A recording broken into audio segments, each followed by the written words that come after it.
Hi and welcome to my second video. Took a little while after my first one.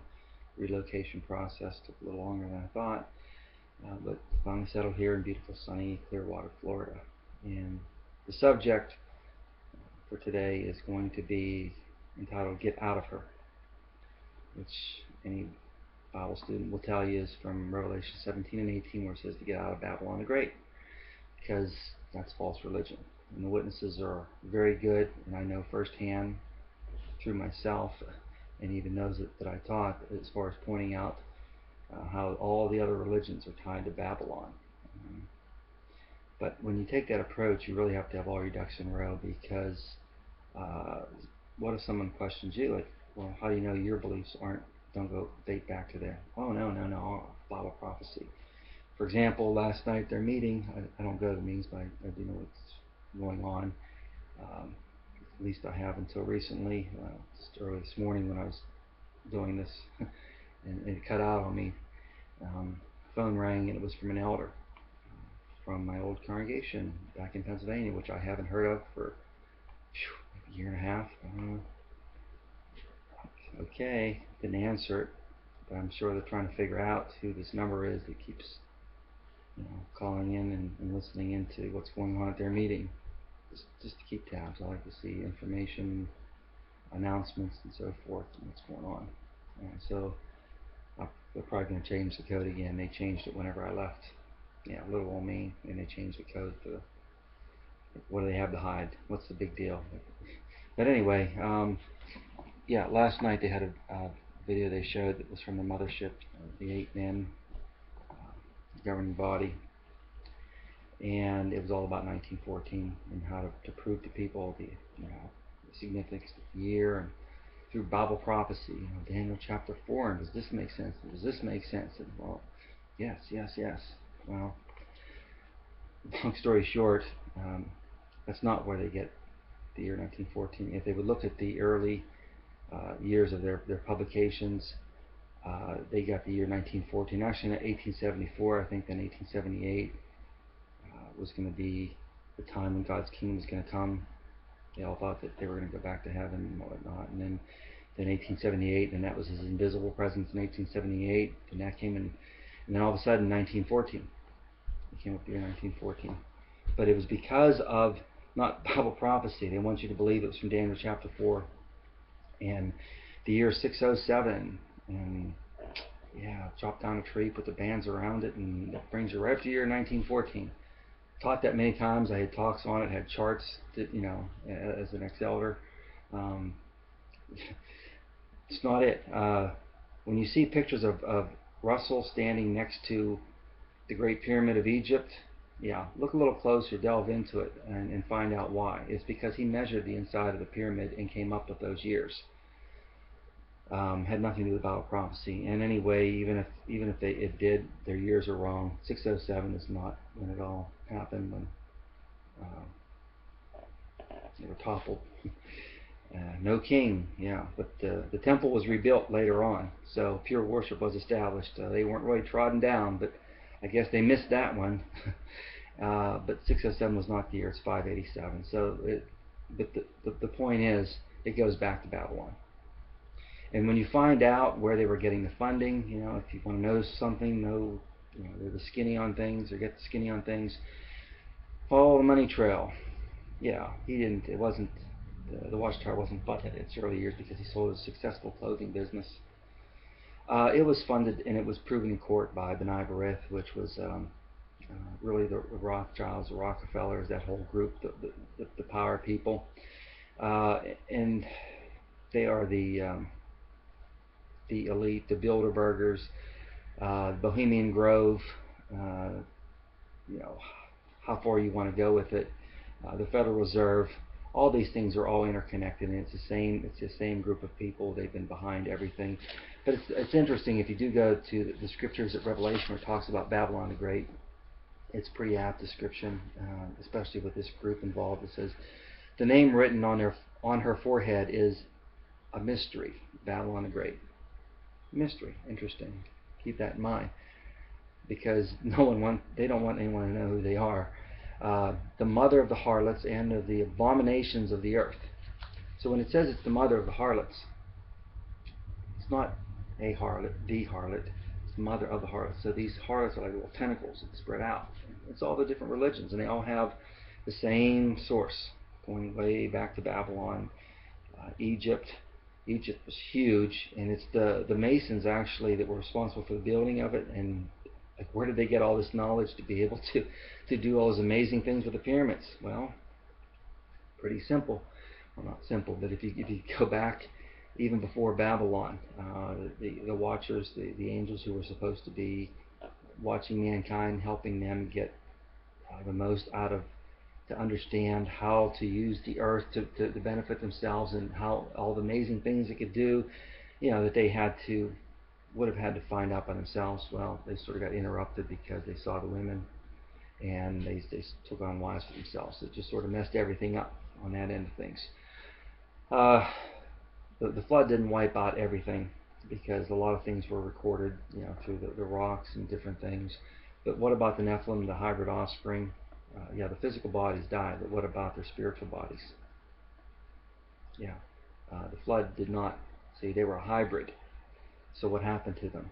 It turns out those are the ones that had all this knowledge too, because it was passed on to them, but they now became the demons that we know today. So yes, demons are real.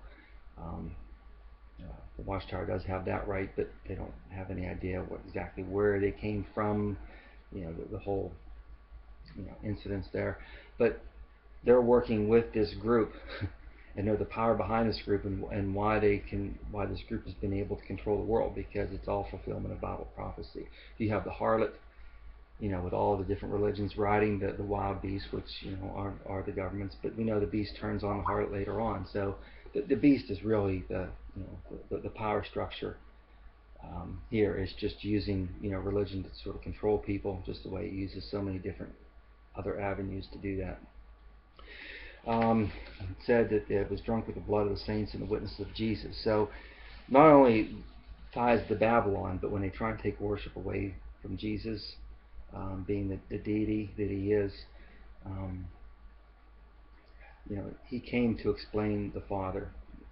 He said that nothing, the light, the true light, should not be hid under a basket. There should be no mystery involved.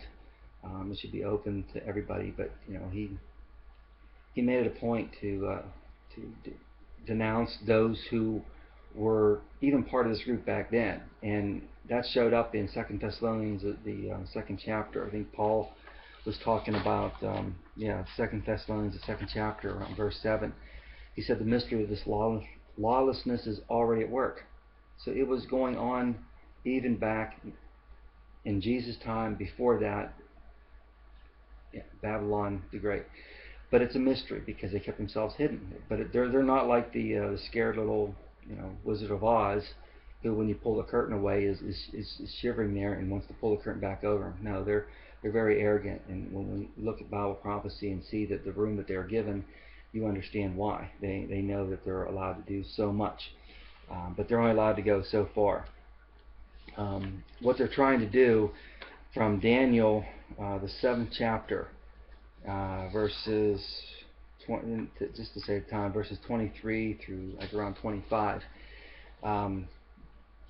is describing these. In Daniel, from Daniel 6th chapter on, the rest of the chapter really does relate to Revelation, almost identical.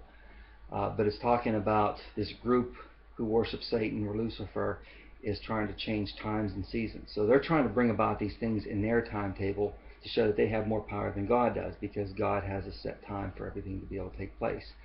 And we know even in Revelation,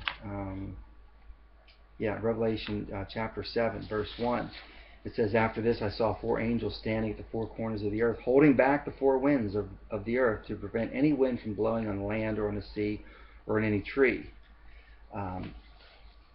This group is being held in check somewhat. They've been given full reign, but they can only go so far. But they're trying to bring about Armageddon in their timetable. You go back to even Nazi Germany with Hitler. He was just a puppet. He was a puppet of this whole regime. That's what they do. They use people. They get them to do their bidding, and then they become the scapegoat. more currently, Libya with Gaddafi. This group is like, what, they create their own enemy. They create people to work with them. They get them to do their bidding, and then they make them the enemy, and it's the same thing over and over again that they have. So when you're watching things on a political front or a religious front, you have to understand that the two are combined. That they're actually together. You have the harlot riding this wild beast, who will take over, and the wild beast will have its ways. Because once those four angels, they're pretty sure they're the archangels. There's four of them. We know Michael and Gabriel, but there's also Raphael and Uriel, and those are the four angels that are holding back the winds of destruction. They're the four archangels that have dealt with humankind, through the centuries, millenniums. But anyway, once they're out of the way, then you'll see the full arsenal come out. And but it's important in the meantime, before that happens, to be able to distance yourself from not just the watchtower, which in itself, the symbol of the watchtower.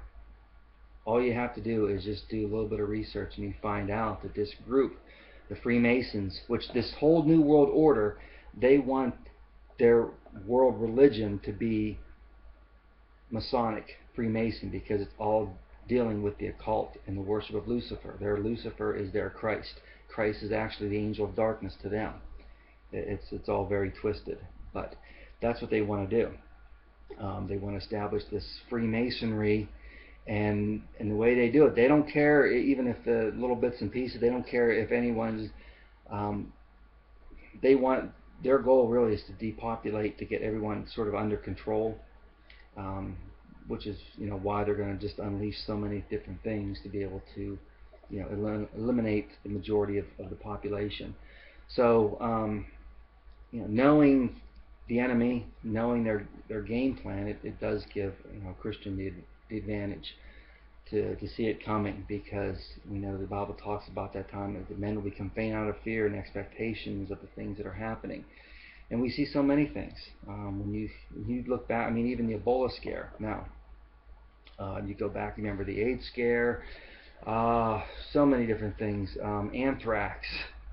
Believe me, this group is behind it all, and they just throw those things out there because they're trying to make these terrible things happen and change times and seasons. But they're only. They get it going, and it's like, nope, it's not time yet. And when you read the scriptures, what's going to have to happen before the angels let go of the four winds, and they can actually go ahead and roll out their whole arsenal, it makes sense. But it's good to identify what this group is. And you can take information like this, and you can react to it in different ways. Probably the best way to do it is from 1 Corinthians, the 9th chapter, verse 26. It says, "Therefore I do not run like someone running aimlessly. I do not fight like a boxer beating the air."